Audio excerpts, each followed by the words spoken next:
I'm dreading this. This is the first time I'm doing this in front of you, and it's like my boyfriend. What? This is why that YouTuber doesn't hide her entire YouTube life from her boyfriend. You don't gotta hide. Well, I can't now. Because I support.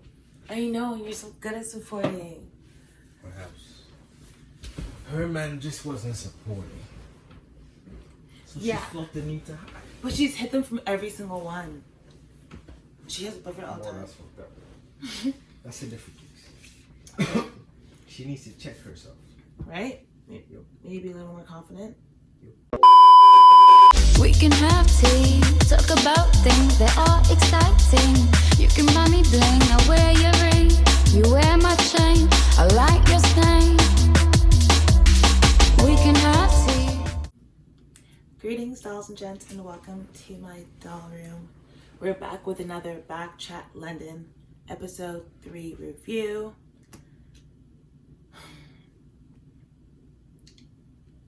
That's kind of how I feel about this episode. It was such a long episode. It was nearly an hour long, and basically the topic was about children and disabilities. So the question in a nutshell said, this woman wrote in, and she's in a relationship with a man. She's pregnant, and she's just discovered that her child is going to be born with a disability. So she no longer wants to go through with the pregnancy, but her partner is adamant that they have this baby. What does she do? So this topic, like, first and foremost, I want to shake my braids to the cast for speaking on this topic with their chest. It's not an easy topic to speak about on camera because it's a very sensitive topic. Of course, all lives matter, and people with disabilities definitely are human beings, period. But with that does come a different set of responsibilities that would not come about if you were giving birth to a fully abled being child. Before I give my recap on the episode, I'll give my opinion on the dilemma. Personally, she's in a situation where she has been, blessed to have the technology to kind of give a good diagnosis of the health of her baby that's still in her belly. So she definitely is now presented with the choice.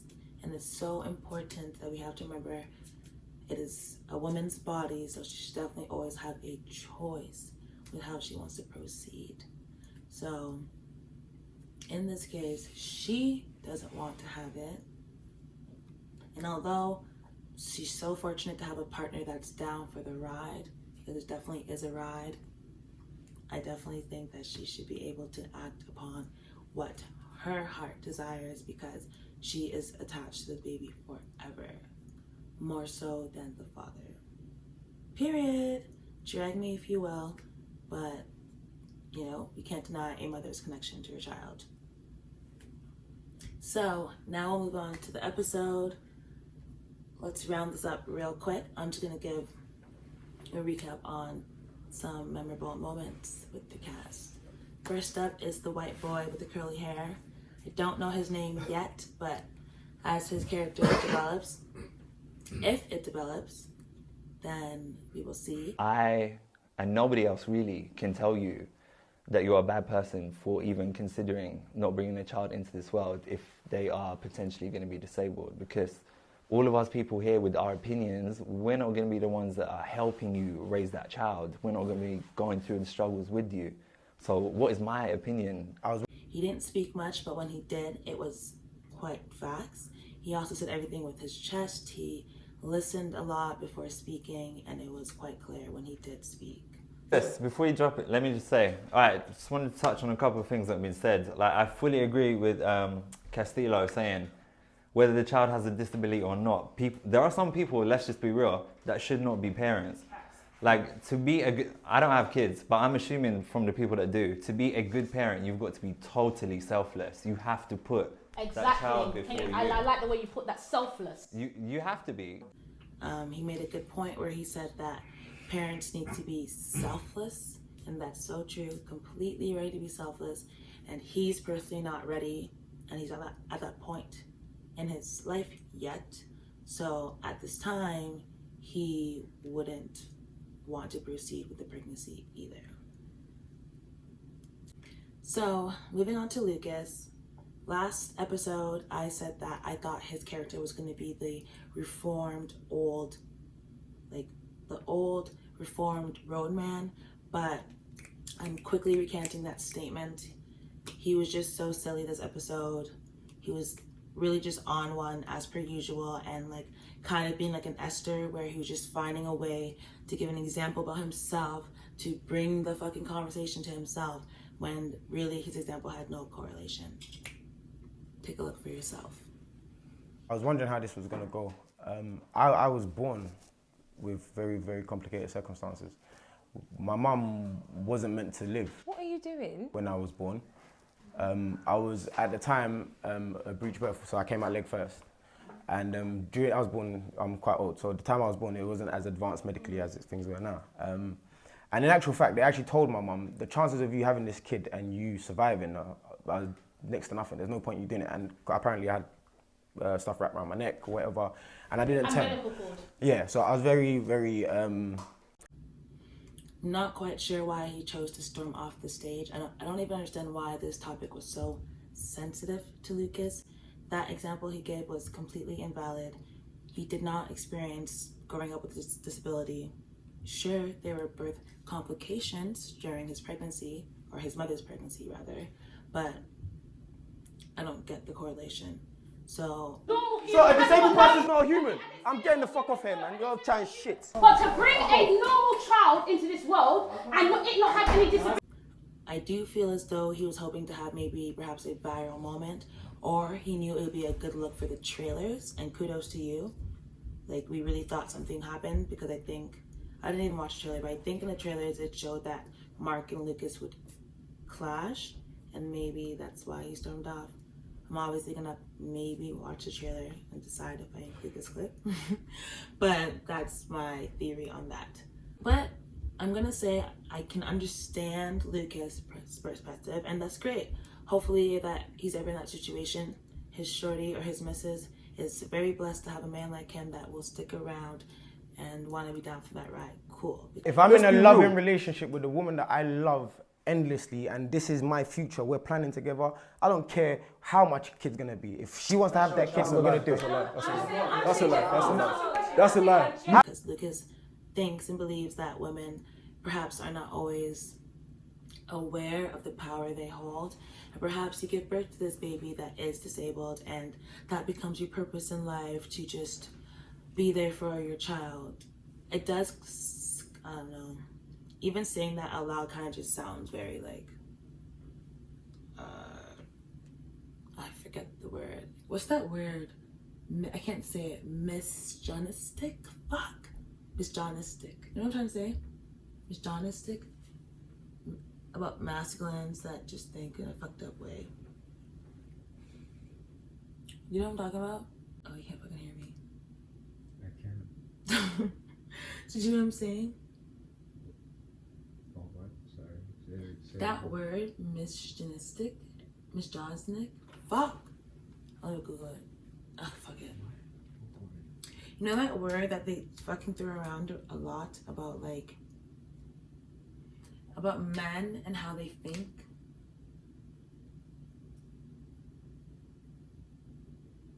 MSYGNOTC or something like that. I just can't say certain words in my life. It sucks.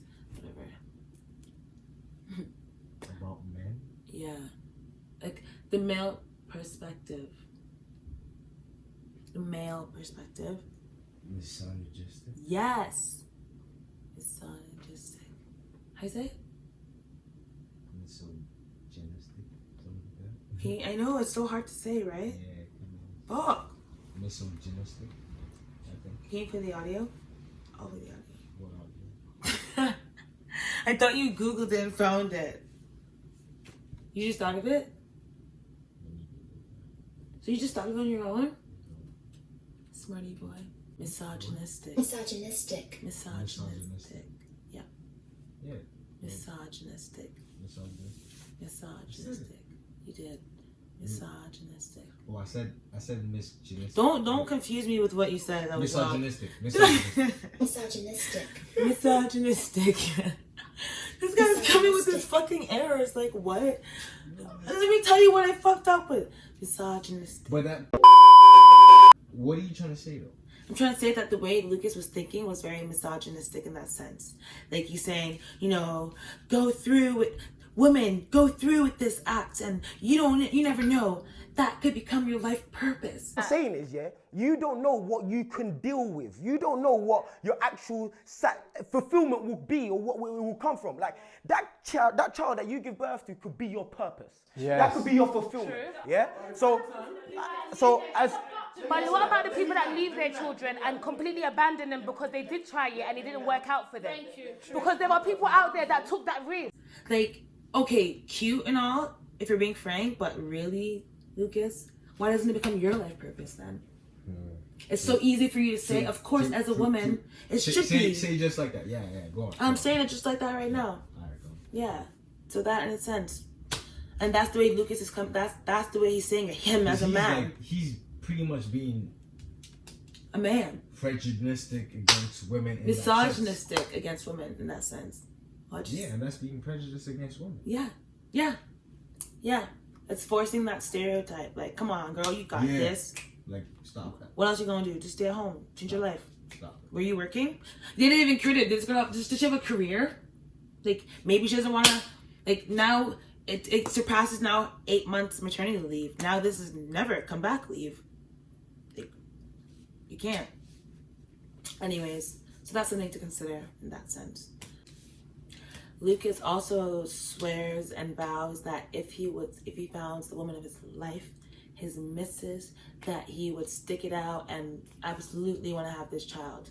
Okay? What about in the incidents that maybe is one night stand? Or it's someone and you guys are on the verge of breaking up? He didn't really touch on those points. He definitely stressed that, like, if he was with the love of his life, like, now you're just thinking out of acts of love, and there's a thin line between love and hate. So what happens when y'all break up? You bounce, you fall in love again with the new missus, and Shawty has had to change her entire life. Anywho's, moving right along. Like. Right? Him as a man. Him. And all this chanting me as a man in this episode. And me as a man. And where we're coming from. Because I haven't mentioned said it's based on me as a man. Hold on. Okay. Wait. Listen, cool. Get your situation. Lucas, based on what you're me as a man. You're telling me you would. You just said I wouldn't. So I don't think you would. Right. I don't think that's my opinion. You want me to explain? That's my opinion. It's my opinion. You want me to explain to you? Too much. We're gonna, like, just bring it all the way down. I don't know. I take back that whole reformed roadman, wise man shit. He was mad quiet, episode 2, but he's back at it with his antics, but that's what they love him for, so it is what it is. Tara in this episode shared with the cast that she is a high-functioning autistic person.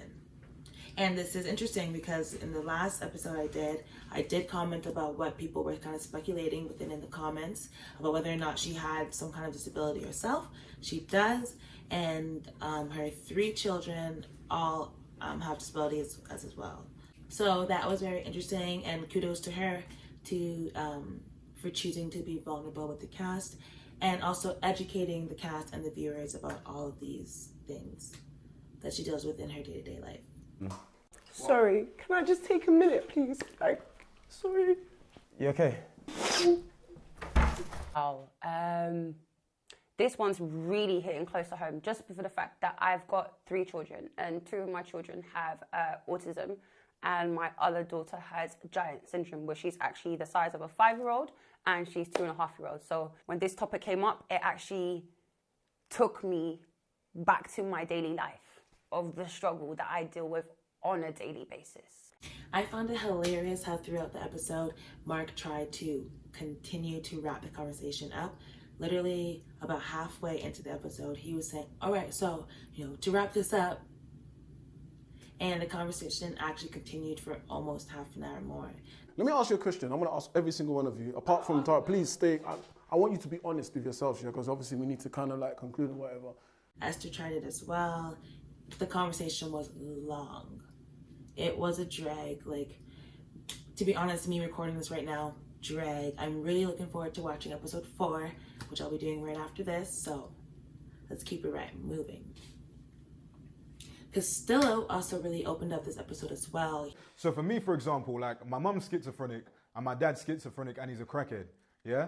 My mum, no. What I'm trying to say is my mum and dad, they had a one-night stand and then that was it. I didn't meet my dad till he was 23 years old. Do you get what I'm trying to say? Till I was 23 years old. Now, my thing is this, like, if it wasn't for my grandmother, I would have gone into care and then God knows what would have happened. It was up to my grandmother to step forward and basically make the sacrifice to take care of me. Now, he spoke about his mother, who is schizophrenic, as well as his father, who he said himself is a crackhead.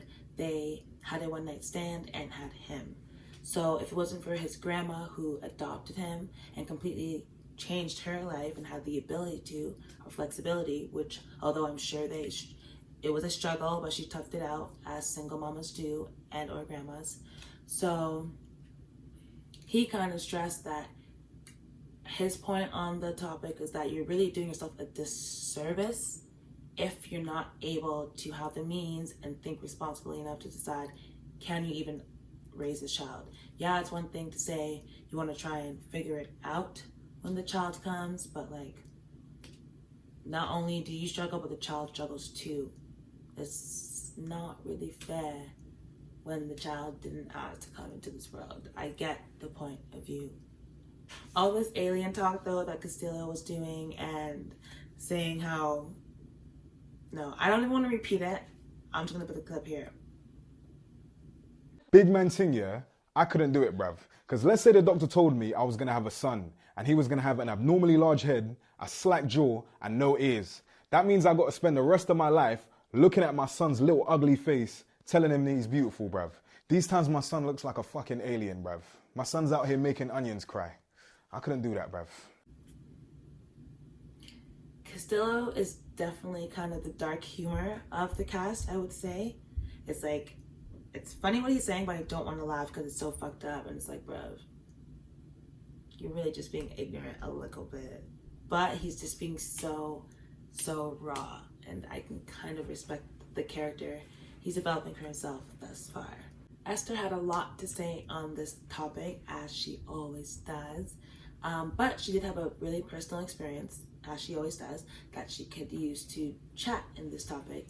And it's because she does have some family members who have children who are disabled, and she's had to see the struggles they've gone to raise this child and the effects it had on the relationships within the family.